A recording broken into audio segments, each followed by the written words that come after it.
Listen, before we get into anything, I need you to sit with a number for a second. 17,200. That's it. That's the entire first week haul for Rick Ross's brand new album Set in Stone, and if that number sounds small to you, it's because it is small enough that Rick Ross, the same Rick Ross who has spent the last 20 years calling himself the biggest boss you've seen thus far, just landed his flagship project at number 45 on the Billboard 200. Number 45. Not top 10. Not top 20. 45. And the man who has been waiting 2 full decades for this exact moment, Curtis Jackson, the one and only 50 Cent, did not blink, did not breathe, did not wait a single business day before he pulled up on the internet and started swinging. So peep this, because what's happening between Rick Ross and 50 Cent right now is not a rap beef anymore. It's a public autopsy, and 50 Cent is the coroner, and Rick Ross is on the table, and Drake is standing in the corner of the room holding the receipts. Stick with me, because by the time we're done, you're going to understand why the whole rap world is watching this one, why fans are saying Rick Ross may have finally miscalculated, why 50 Cent is walking around right now looking like a man who just cashed a check 20 years in the making, and why Drake, the man Rick Ross keeps calling out by name every chance he gets, has not needed to speak a single sentence to bury him. Here's the thing nobody's saying out loud yet. Rick Ross didn't stumble into this. Rick Ross walked into this. For weeks now, Rick Ross has been on every podcast, every interview, every clip that would have him, running his mouth about Drake, running his mouth about 50 Cent, running his mouth about anybody with a bigger streaming footprint than his. He called Drake's Iceman album trash. He looked into a camera and said Iceman was, quote, horrendous. He mocked Drake's jewelry. He mocked Drake's flights. He mocked Drake's hairline. He hopped in a feud he had no business hopping into, and he did it wearing a smile like the man on top of the mountain. Except the mountain, as it turns out, was made of paper, and the wind that just blew through the rap game had Rick Ross's name written all over it. And every insult Rick Ross launched over the last month is coming back around this week with interest. Every clip. Every quote. Every podcast timestamp. The internet has receipts, and the internet has patience, and the internet just cashed both in on the same Monday morning. Let me lay out what actually happened, because the numbers matter here. Set in Stone dropped. First day sales came in around 1,700 units, 1.8 thousand for those keeping score, which, when you extrapolate across the full first week, projected the album to move somewhere between 20 and 26,000 copies. It landed on the low end. It landed at 17.2. 20 features on the track list. 20. Rick Ross brought in Rich the Kid, YFN Lucci, Don Toliver, Big X The Plug, The Dream, Big Tony, Nino Breeze, Gucci Mane, Kodak Black, French Montana, Max B, T.I., Young Miami, an entire coalition of names, and the collective firepower could not push Rick Ross past a rounding error on Drake's worst week. 2 tracks crossed 1 million streams. 2. The rest quietly dissolved into the algorithmic void where mid-tier hip-hop albums go to die. The T.I. record clocked around 1.8 million streams. The French Montana and Max B collab sat around 4.4 million. Everything else, everything the industry calls the deep cuts, never touched daylight. And that's not a fan judgment. That's the streaming service's own dashboard telling on Rick Ross in real time. And then, right on cue, 50 Cent arrived. 50 Cent did not tweet. 50 Cent did not subtweet. 50 Cent posted a screenshot of Rick Ross's sales numbers straight to Instagram with the caption, "I just saw your record sales, LOL, 2000, WTF." And when that post caught fire, 50 Cent kept going. So when your tickets don't sell and your album don't sell, what do? Promote car shows and sell chicken wings. And when that caught fire, 50 Cent kept going. You had 20 features, and it didn't help. Alright, now I'ma pack it up. It's over, officer. Get your bum juice and your wings and get outta here, LOL.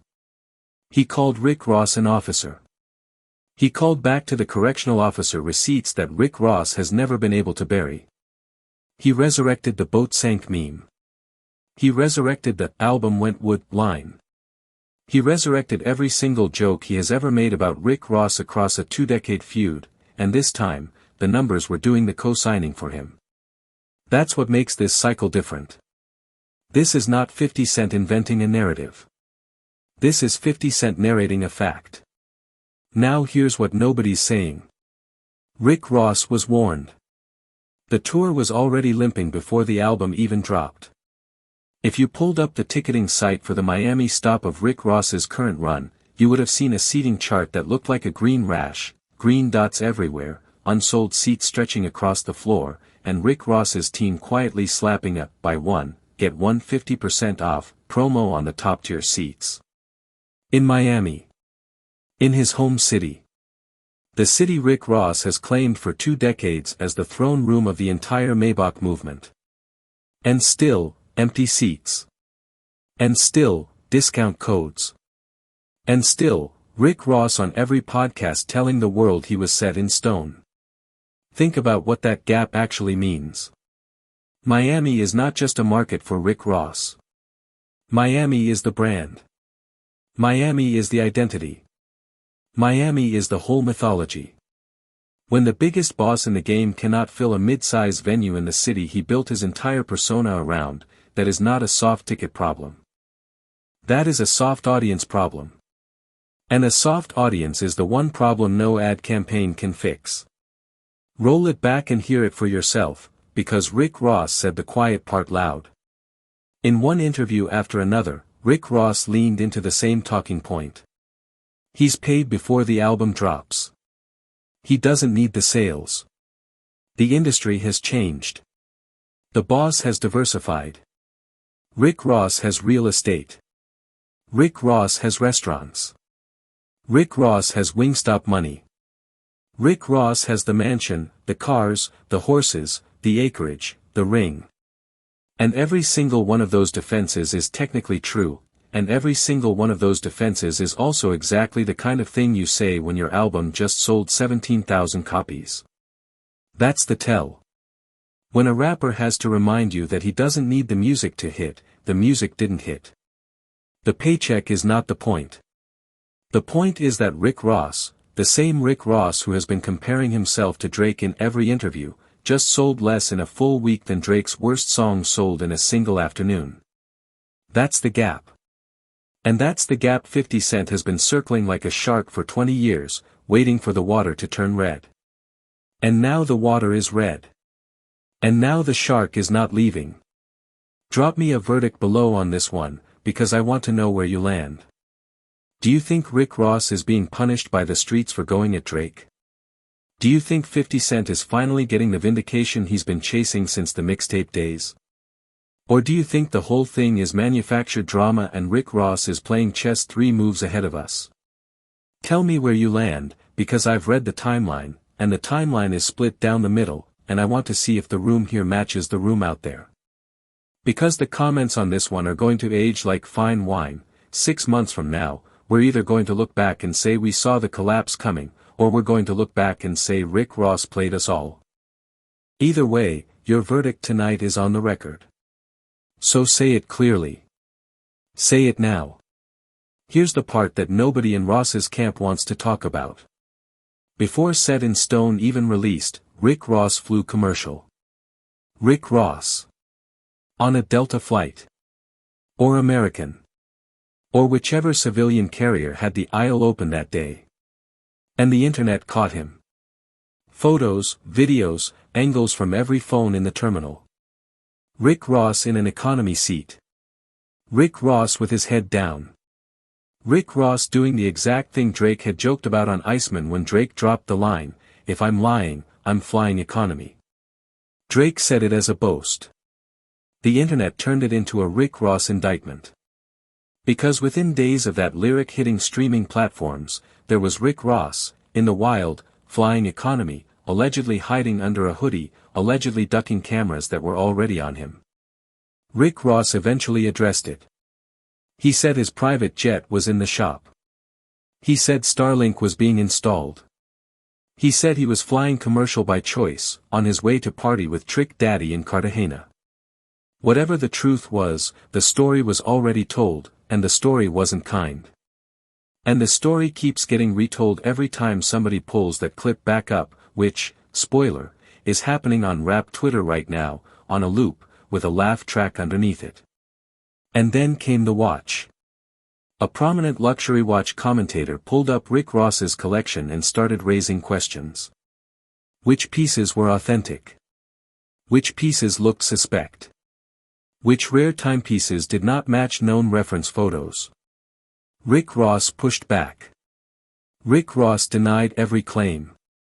But the internet was already gone, because you cannot spend 2 decades calling yourself the biggest boss and then have a jeweler question your Patek in public without the audience remembering it forever.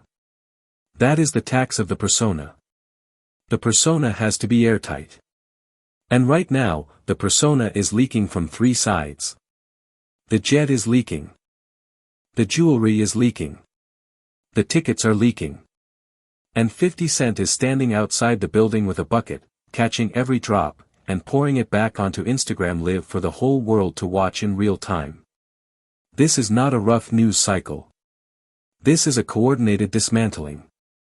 And whether Rick Ross admits it or not, 50 Cent is winning it round by round.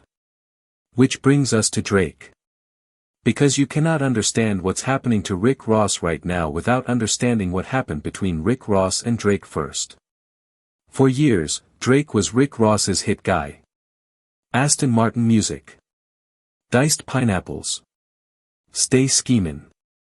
Every Rick Ross album from 2010 forward had Drake somewhere on the tracklist, and every one of those Drake features turned into a radio smash. Drake was the button Rick Ross could press whenever he needed the crossover. And then, sometime during the Kendrick Lamar war of last year, Rick Ross switched sides. Rick Ross piled on Drake. Rick Ross called Drake BBL Drizzy. Rick Ross went to Canada, allegedly caught it outside at a Drake-adjacent event, and got escorted out under conditions that the internet has been debating ever since. Rick Ross has said he wishes Drake the best. Rick Ross has also mentioned Drake by name in what feels like every third interview since. You cannot wish a man well and then use his name as clickbait in the same breath. The audience clocked it. The algorithm clocked it. And Drake, being Drake, dropped a line on Iceman that could be read as a Rick Ross diss, refused to confirm it, and let the internet do the confirming for him. That's a masterclass. That's how you win without swinging. That's the exact thing 50 Cent used to do to Ja Rule 20 years ago, and now Drake is doing it to the guy 50 Cent used to do it to. The circle closes cleanly. So here's where we stand on the Drake front. Drake and Rick Ross made some of the biggest records of the last 15 years together, and they may never make another one. That partnership is dead, or at minimum on life support, and the fingerprints on the pillow all point back to Rick Ross. Fans are asking why. Rick Ross has not given a clean answer. Rick Ross has given 3 or 4 half answers on 3 or 4 different podcasts, none of which line up perfectly with the others, and that inconsistency is exactly the kind of thing 50 Cent is trained to hunt. 50 Cent has been in the water since 2009 waiting for Rick Ross to bleed. Right now, Rick Ross is bleeding, and 50 Cent has 3 teeth in and is not letting go. And here's the part that stings if you're a Rick Ross fan, every Drake feature Rick Ross ever had is still on streaming. Every Aston Martin music replay is still cutting into the set-in-stone daily count. Rick Ross is literally competing with his own better version of himself, and losing. Here's the thing about 50 Cent that people forget. 50 Cent does not need to be right. 50 Cent needs to be loud, first, and consistent. 20 years ago, when Rick Ross dropped Mafia music, 50 Cent turned it into a full-blown media campaign. He made cartoons. He made diss tracks. He pulled up on Rick Ross's baby mother. He pulled up on Rick Ross's finances. He pulled up on Rick Ross's real estate. He dragged Rick Ross through so many news cycles that a full generation of hip-hop fans grew up believing Rick Ross was 50 Cent's punching bag before they ever heard a Rick Ross verse. And 50 Cent is doing it again. 50 Cent is on record right now saying, and I quote, "There's nobody in control of me. I'm deciding to mess your life up, Rick Ross. This is not new. I do this all the time." That is not a beef statement. That is a mission statement. That is a man telling you the campaign is scheduled through the end of the fiscal year. And 50 Cent does not miss deadlines. 50 Cent hits deadlines with the same precision Rick Ross used to hit track lists. The difference is 50 Cent's deadlines produce Emmys and Rick Ross's track lists produce 17,000 first-week units.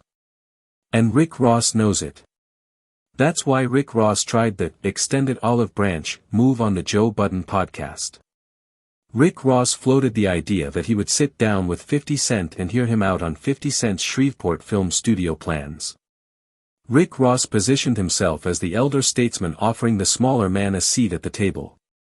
It was a masterclass in condescension dressed as diplomacy, and 50 Cent read it in 12 seconds. 50 Cent's response was to laugh publicly, ask why Rick Ross was borrowing money from the people of Shreveport in the first place, ask when Rick Ross planned on paying those people back, and remind the internet that Rick Ross once tried to sue him and lost so badly that Rick Ross's own banking information ended up in the discovery. That was the counterpunch. That was 50 Cent breaking Rick Ross's diplomatic wrist in a single Instagram caption. And 50 Cent didn't stop there. He kept posting. He kept clipping. He kept re-uploading. Every hour, another jab. Every day, another meme. This is not a hobby for 50 Cent. This is the job. Now here's where the story gets ugly, and I want you to hear me out before you jump to conclusions. Because during a recent interview, Rick Ross was asked about 50 Cent, and Rick Ross could have taken the high road, and Rick Ross did not. Rick Ross brought up 50 Cent's baby mother. Rick Ross said her name in a way the interviewer clearly did not expect, in a way the internet clearly did not expect, and in a way 50 Cent very clearly did not forget. This is the exact card 50 Cent played against Rick Ross 15 years ago, and now Rick Ross has picked it up and thrown it back, and if you know anything about how these beefs escalate, you know that 50 Cent does not lose the personal life exchange. 50 Cent lives in the personal life exchange. 50 Cent built a media empire in the personal life exchange. Rick Ross reaching for that card is like a fighter reaching for a haymaker in the 12th round when he's already down on the scorecards. It might land. It probably won't. And if it doesn't, he's finished. And here's the darker read, 50 Cent's baby mother had already been the center of a much larger internet storm involving Diddy and alleged material that spread everywhere online. That is a live wire. That is a wire nobody with any survival instinct grabs. Rick Ross grabbed it anyway. On camera. On purpose. In a room full of microphones. Here's the read from the room, and I want you to feel this. Rick Ross is not a bad rapper. Rick Ross is not a fraud. Rick Ross has made some of the best hip-hop albums of the last 20 years. Teflon Don is a classic. God Forgives, I Don't is a classic. Rich Forever is a classic mixtape. The catalog is real. The verses are real. The presence on a beat is real. But somewhere in the last 3 years, Rick Ross stopped making music for the fans and started making music for the receipts. Every song had a feature. Every album had a promo tour that felt more like a real estate pitch than a rap rollout. Every interview became a boardroom deposition about how much money the boss was worth. And the audience, the same audience that made Rick Ross a superstar in the first place, quietly stopped showing up. Not because they hated Rick Ross. Because they got bored of Rick Ross. And bored is worse than hated. Hated at least means you're still in the conversation. Bored means you're already in the archive. And archives don't sell tickets. Tell me where you land on this, because this is the fault line right now. Half the internet is saying Rick Ross is finished, that the numbers are the numbers, and that 17,000 first-week units for a 20-year veteran with 20 features is a career obituary. The other half is saying Rick Ross doesn't care, that the touring, the branding, the Wingstop equity, and the real estate portfolio make the album sales a rounding error. Both of those things can be true at the same time. But only one of them plays on the album chart. And on the album chart, Rick Ross just lost. There is no reframe for a number 45 debut. There is no press release for a 17,000-unit week. The numbers walk into the room, sit down, and speak for themselves, and Rick Ross has been talking over them all week, but the numbers keep whispering, and the whisper is louder than the boss. Peep this angle nobody's running with, though. Set in Stone was supposed to be Rick Ross's legacy album. The title itself was Rick Ross telling you that the last 20 years were permanent. Etched. Immovable. Set. In. Stone. That was the pitch. That was the framing. And then the album dropped, and the streams didn't come, and the sales didn't come, and the features didn't push, and Drake didn't show up on it, and 50 Cent had a field day, and now the title reads less like a monument and more like a headstone. That's the reversal. The very title Rick Ross chose to declare his permanence is being used against him as evidence of his decline. If Rick Ross had called this album Volume 12 and moved on, nobody would be talking about legacy right now. But he called it Set in Stone, and Set in Stone is exactly what a flop becomes when the numbers hit the internet. The title is now working against him in the same way the album cover is working against him, and the same way every "biggest boss" line he ever recorded is working against him. It's a trap Rick Ross built for himself, brick by brick, over 20 years, and this week he finally locked the door from the inside. Here's where 50 Cent is playing three-dimensional chess and nobody's calling it out. 50 Cent is not attacking Rick Ross's music. 50 Cent is attacking Rick Ross's brand. And in 2026, in a hip-hop economy where the album is a loss leader and the brand is the whole business, that is the more expensive attack. When 50 Cent says, promote car shows and sell chicken wings, he is not insulting Rick Ross's day job. He is telling every future business partner, every future advertiser, every future streaming executive, and every future venue booker that Rick Ross is a small market act now. That the reach isn't there. That the numbers do not justify the fee. That the boss is not a boss. That the whole persona is running on 20-year-old fumes. That is a career-ending frame if it sticks. And 50 Cent is not the only one saying it. The commentators are saying it. The blogs are saying it. Joe Budden said it in so many words. Fat Joe tried to shield Rick Ross on his own podcast and had to publicly walk Rick Ross off the ledge when Rick Ross tried to swing on 50 Cent through a ring pun in real time. Now let me hand it to Rick Ross where credit is due. Rick Ross has poise on camera. Rick Ross can spin any interview back to his real estate portfolio in 3 questions or less. Rick Ross has taken every single number that has surfaced this week and reframed it as an underdog story about a man who never needed the charts in the first place. That is a real skill. Not every rapper can do that. Not every rapper can sit across from Joe Budden and Jadakiss and turn a flop conversation into a boardroom flex. Rick Ross can. But the problem is that the skill only works if the audience believes the premise. And the premise, that Rick Ross is above the numbers, is exactly the premise 50 Cent has been chipping at for 20 years. Every, "I don't need this," from Rick Ross becomes another exhibit in 50 Cent's case that Rick Ross does, in fact, need this. Because if you didn't need it, you wouldn't keep bringing it up. And Rick Ross keeps bringing it up. On every podcast. Every interview. Every Instagram post. The volume of the denial is a receipt for the wound. So where does this go from here? 3 scenarios, and I want you to weigh in on which one you're betting on. Scenario 1, Rick Ross bounces. He gets Drake back on a song. He gets Jay-Z back on a song. He and Khaled reset the machine. He drops a summer single with a proven hitmaker and the culture forgives him because the culture always forgives a good record. Scenario 2, Rick Ross doubles down. He keeps going at Drake. He keeps going at 50 Cent.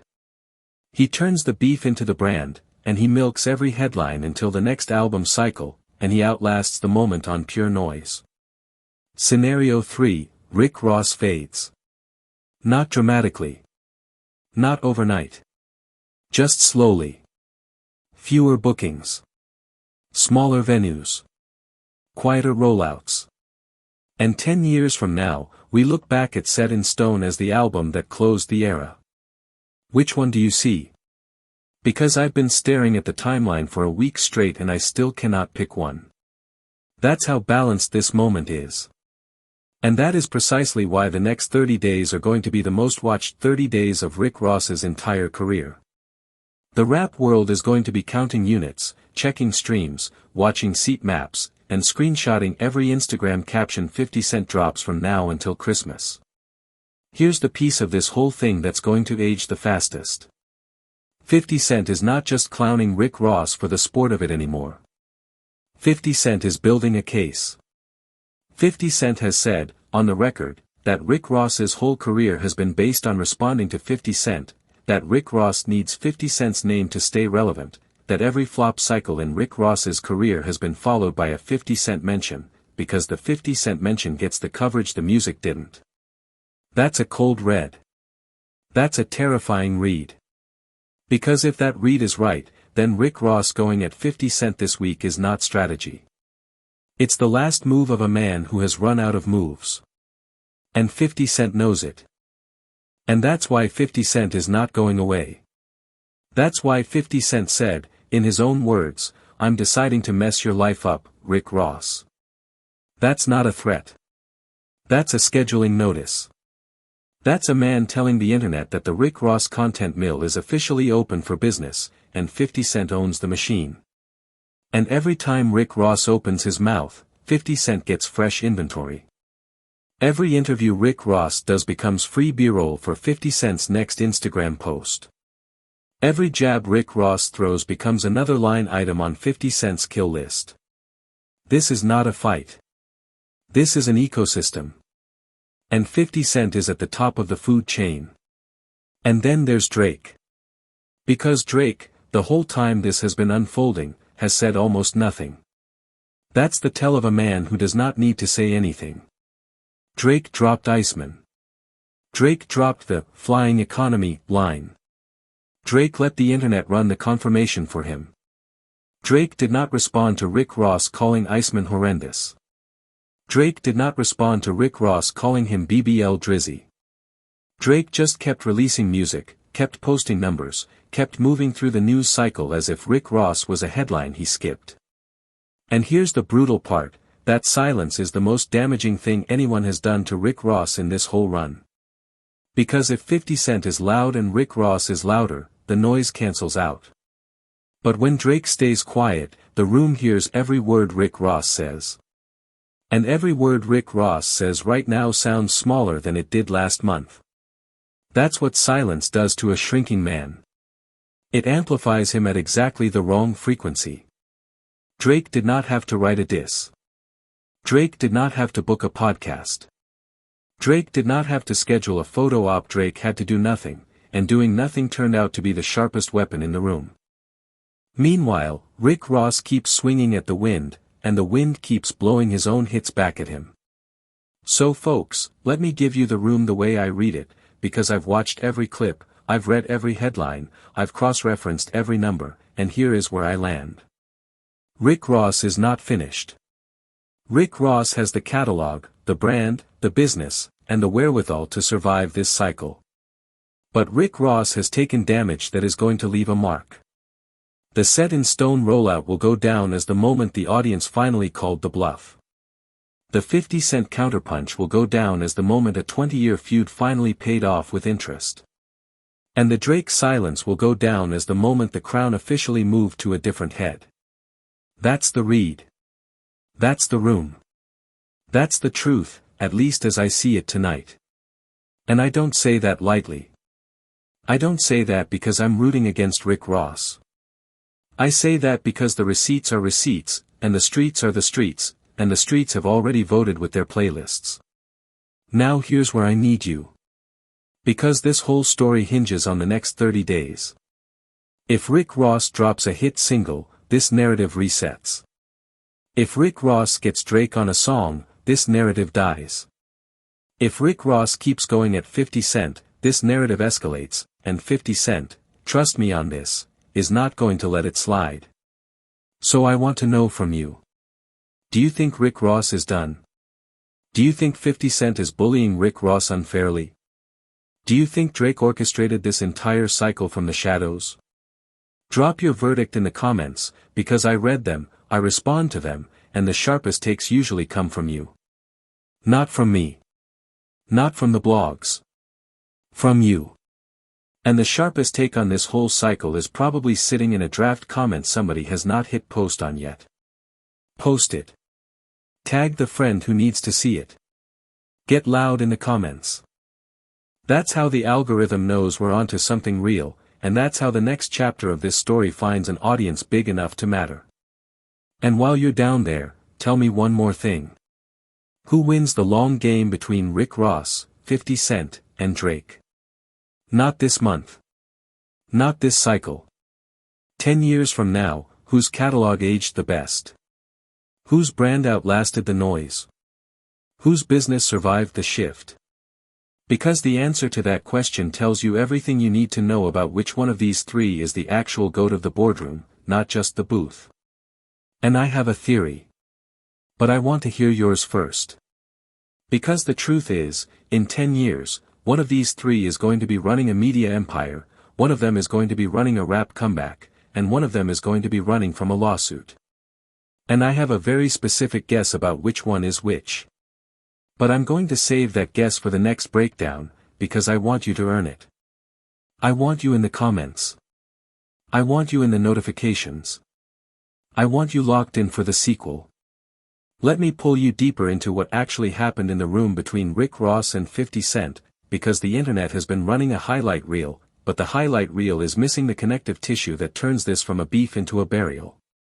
Rick Ross sat down with Fat Joe and Jadakiss on their podcast, and the conversation drifted toward washed rappers, older heads with no motion, the kind of artists who used to matter and now cannot get arrested.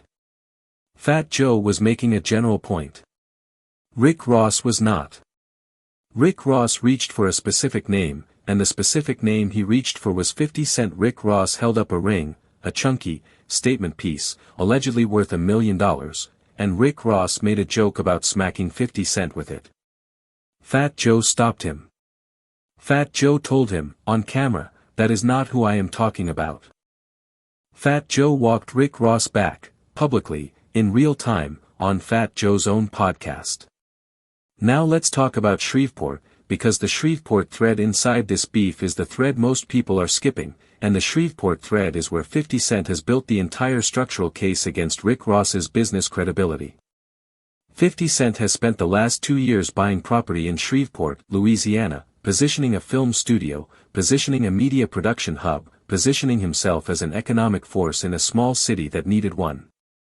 Rick Ross took a shot at that plan on a recent podcast. Rick Ross said Hollywood does not need another film studio. Rick Ross said Los Angeles does not need another film studio. Rick Ross said 50 Cent was, in so many words, stealing from the people of Shreveport by borrowing loans he was not going to repay. That was the accusation. That was the framing. And 50 Cent responded by turning it inside out.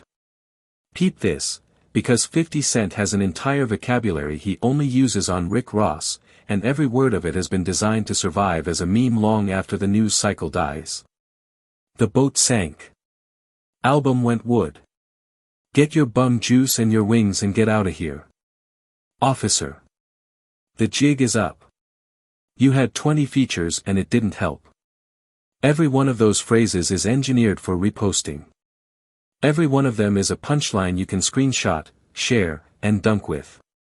And every one of them lodges in the culture like a splinter.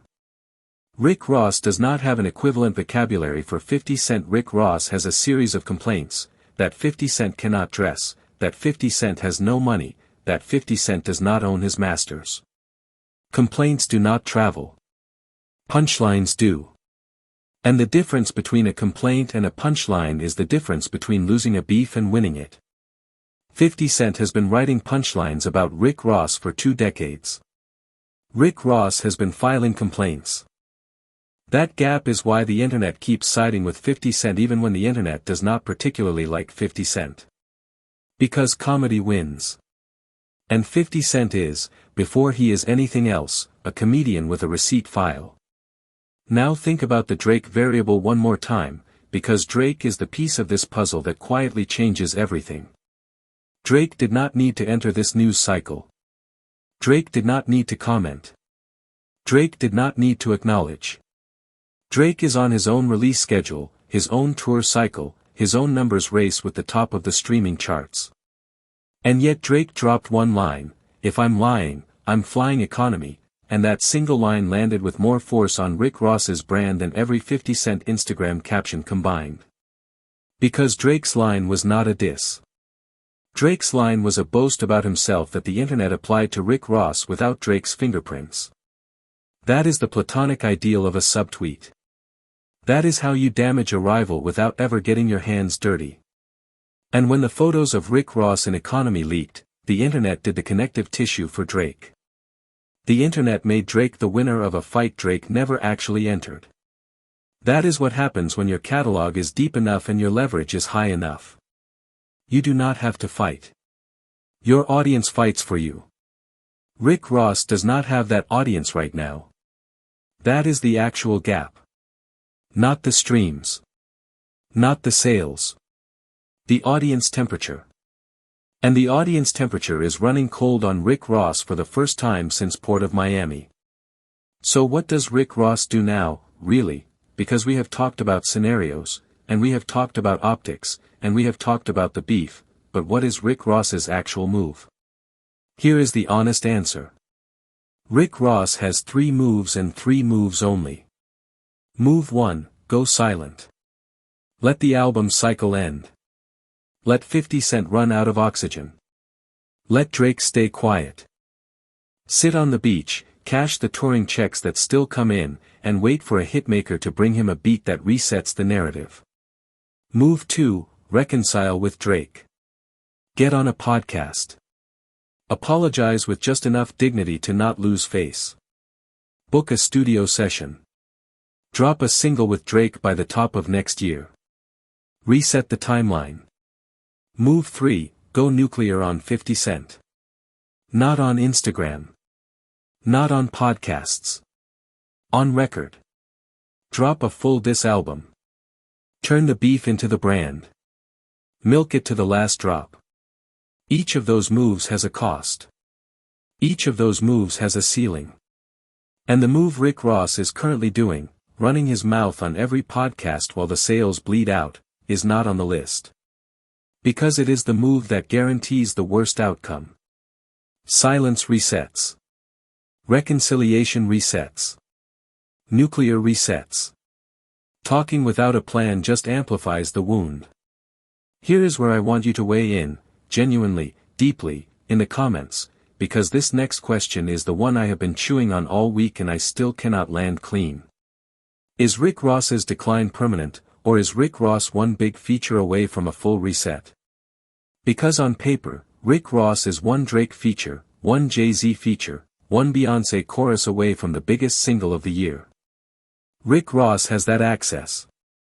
Rick Ross has that Rolodex.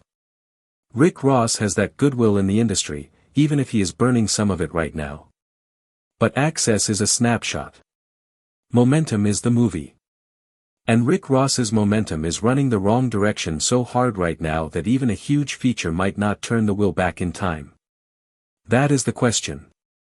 Access versus momentum. Rolodex versus reality. Legacy versus algorithm.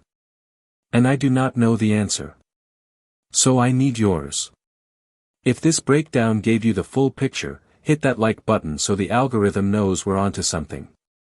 Subscribe if you haven't yet, because we're going to be tracking this Rick Ross versus 50 Cent versus Drake story every single week until one of them blinks. Turn on notifications so you don't miss the moment it flips, because these things always flip, and the flip is where the real story lives. Share this with the one friend who still thinks Rick Ross is untouchable, and the one friend who still thinks 50 Cent is washed, because both of those people are about to have a rough week. That's the room, That's the read, that's the truth. I'll see you on the next one, and trust me, the next one is coming faster than any of us are ready for. Lock in. Stay ready. And keep your notifications on, because the moment 50 Cent posts, the moment Drake responds, the moment Rick Ross flinches, you're going to want to be the first one in the room. And we are going to be right here, waiting to break it down the second the timeline moves.